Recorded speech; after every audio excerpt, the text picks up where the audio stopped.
for 91 is we're going to be breaking the GRUB bootloader in several different ways. First of all, we're going to use a script to rename the GRUB configuration file, and then we're going to reboot the system, and then we're going to repair that. Secondly, we're going to delete the GRUB bootloader, and then we're going to use a live disk to manually remount the file system and reinstall GRUB. So for the first part, break GRUB, we're going to take advantage of a script that was provided to us, in which case we are going to it'll take me a second here to type out this command that I am copying.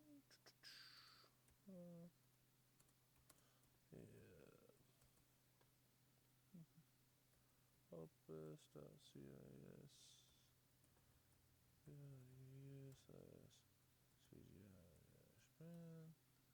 cgi191.lib2.cgi with the backticks. Now what this should do is we will see the system reboot. There we go. Okay.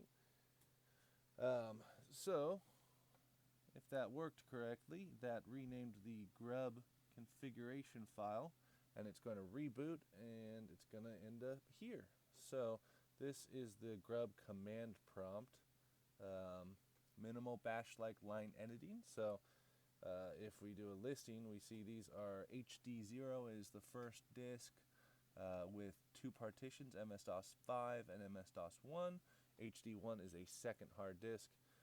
So if we list out HD0 with no arguments, we see basic information about the disk. If we ls with no arguments, or with MS-DOS 1, boom, then we get basic partition information. However, if we add a slash there, we actually see that that is our main file system, and what we're looking for is we need to manually load the Linux kernel, and then we have to manually load a basic file system using initrd. So I want to look inside the boot menu, and we see here, or excuse me, the boot directory, we'll see several different VM-Linux is the kernel, and initrd. So what we want is the same version of both of them. We're going to use the 4.4.0-38. So we'll go, just save some time here. The command is Linux, boom, boot, and then we want VM-Linux -4.4.0-38 generic. Okay, so that loaded the kernel. Now we're going to do the same thing, but we're going to load the temporary file system, initrd.image. What does it say? Boot initrd.image.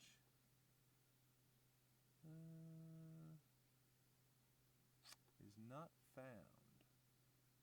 Oh, because a typo. Initrd. Invalid magic number. HD0, what did I do wrong here? initrd.image-4.4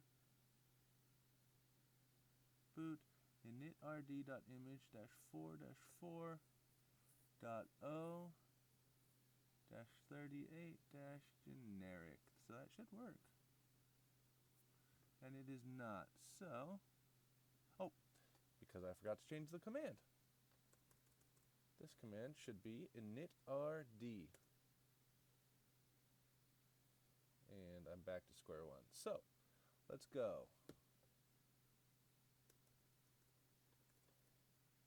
Linux.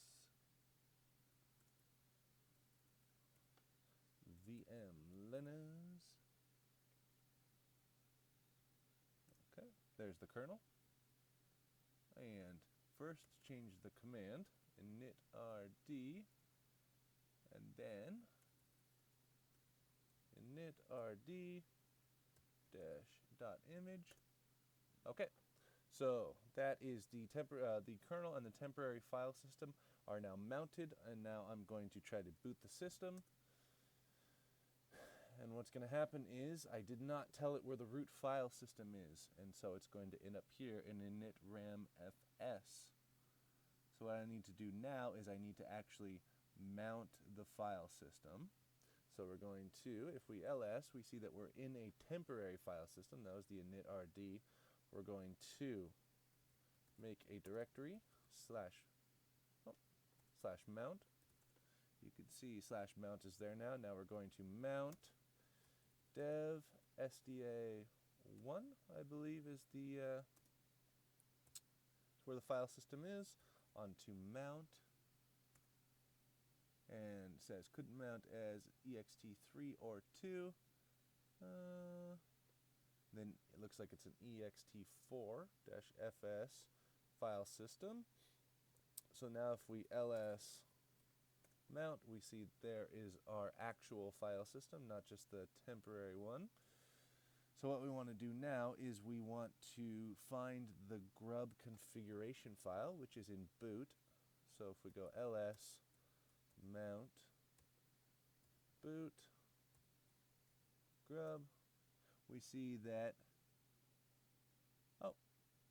we see two of them. One of them is from an older, when I tested out this process earlier. So we're going to deal with the grub.cfg.3635 file. And what we're going to do is we just need to get rid of that trailing string of numbers. So we're going to move grub.cfg.36, and there's no tab complete, is there? Move grub.3635. I thought there was a tab complete, but I guess not. 3635. Oh, you know why? Because we're not actually in where we want to be. So I'm going to cd into mount boot grub ls. Okay. Now we're going to move grub.cfg.36, and there's tab complete, to grub.cfg. Now if we look, we have a properly named grub configuration file, and now we're going to reboot the system and see what happens.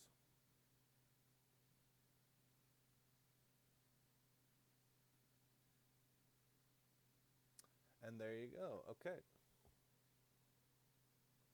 Well, don't speak too soon. There we are. Okay.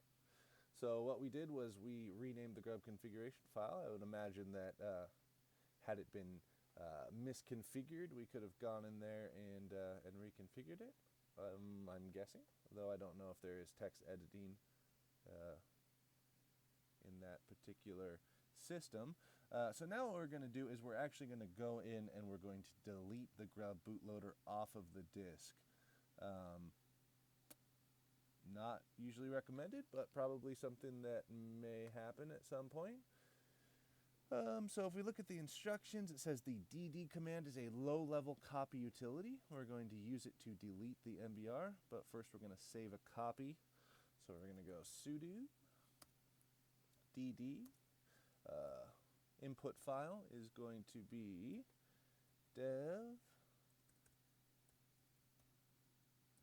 sda, and output file is going to be in the root directory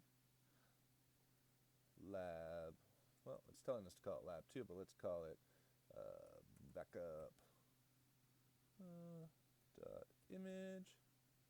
I'll call it grub backup.image, and count is going to be 218, and block size is going to be 1, and password. Okay, and then now what we're going to do is we're going to zero out the grub bootloader using the same dd command. So we're going to go sudo dd input file, and I guess dev0 is a special file that is going to let us just write zeros over whatever area we specify. Output file is going to be dev sda. The count again is going to be 218, and the block size is going to be 1. And boom. Okay. Completed with no errors. Now, what exactly is DD? Let's look at it here. So convert and copy a file. So copy a file, converting and formatting according to the operands. BS is, so block size is bytes, and count is, let's see, what does that say? Count is n, copy only n input blocks. Okay, so if we look at this, what we did is we copied from dev0 onto dev sda the first 218 count, or 218 blocks, and each block was bytes, so that was the first 218 bytes, and we zeroed out from the disk. So now we have no bootloader. So what's going to happen is I'm going to reboot the system, and it's going to look, if we did this right, it's going to look like there is no disk, because the system is not going to see a bootloader, and that is not good. Okay. So what I need to do is I need to go into my VM, and I'm going to go settings, and I'm going to attach an ISO, and it's going to be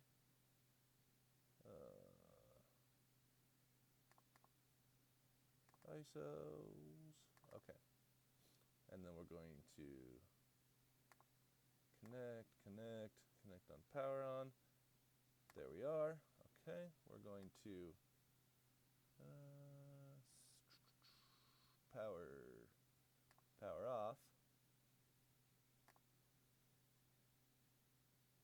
Okay. Then we're going to power onto firmware. And make sure that removable devices and CD-ROMs go before hard drive. Save and exit with F10. Yes.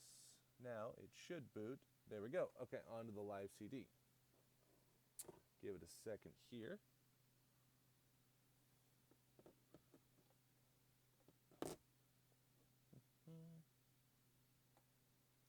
It's going to take a little bit because it's booting again from an image that's in the virtual CD drive. So what the object here is going to be is that we're going to manually mount the file system, and then we're going to use that file system to reinstall GRUB. Now I understand there's differences. We could technically try Ubuntu. We could technically install GRUB from this live CD. However, there are, I guess, GRUB configuration file, or not configuration files, but modules that are version specific, and so we were told that when we go to reinstall a GRUB bootloader that has been deleted, we should do so from the actual file system on the hard disk so that the modules remain the same. Otherwise, there could be some issues. So we want to pull up a terminal. I'm actually going to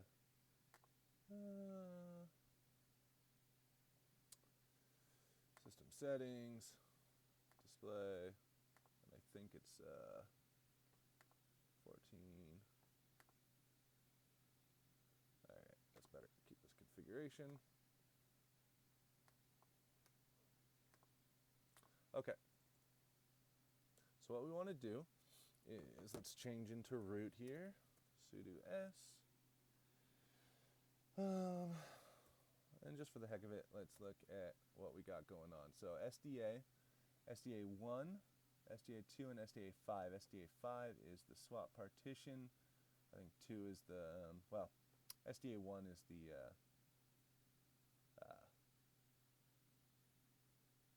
main file system that we want to mount. So we're going to mount dev SDA1, and we're going to mount it onto mount. Boom. Okay.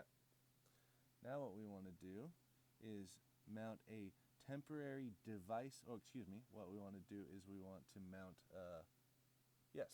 a temporary device file system onto mount dev. So if we ls mount, we see here, if we ls mount dev, this is just the basic, these aren't really the devices that we need on there. So what we need to do is we need to mount a temporary device file system called dev tempfs.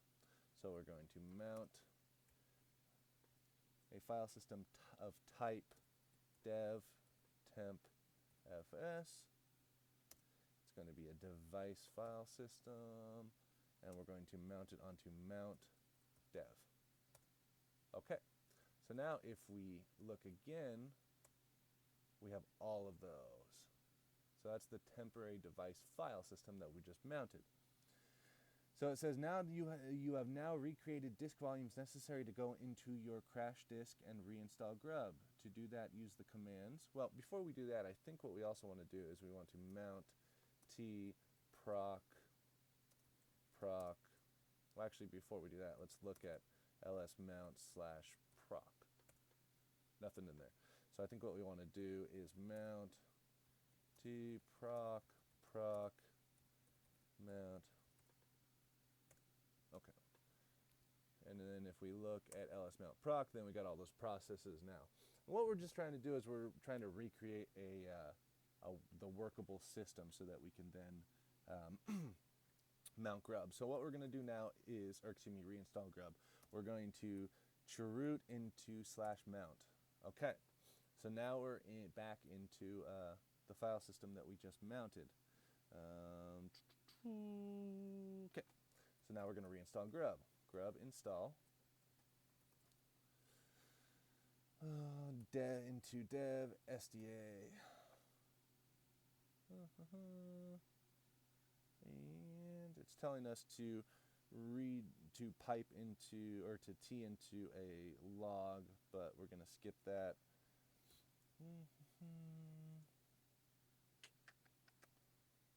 Boom. Okay. So hopefully this is going to reinstall GRUB.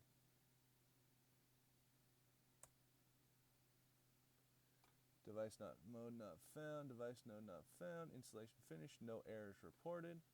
Don't know what device node not found means. ls/dev, got all that. Okay, so I think we're good. So what we're going to do then now is we're going to reboot the system. Oh, running in chroot, ignoring request, exit, reboot. Okay. So hopefully what we did is we've got to remove the installation media. Settings.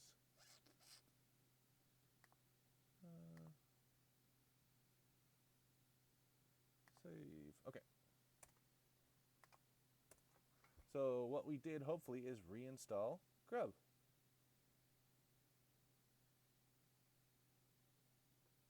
And it's looking successful. I don't see a little icon on the bottom that's indicating that we're in an image or a live disk. There we are. Okay. And we're back on the system, and it is fully functional.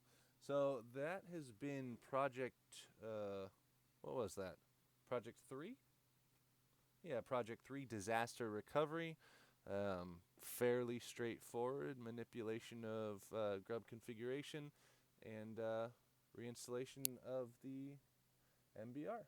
Thank you very much for watching. As always, If you have any feedback, anything I can do better, please leave comments. Let me know. I appreciate it. Thank you.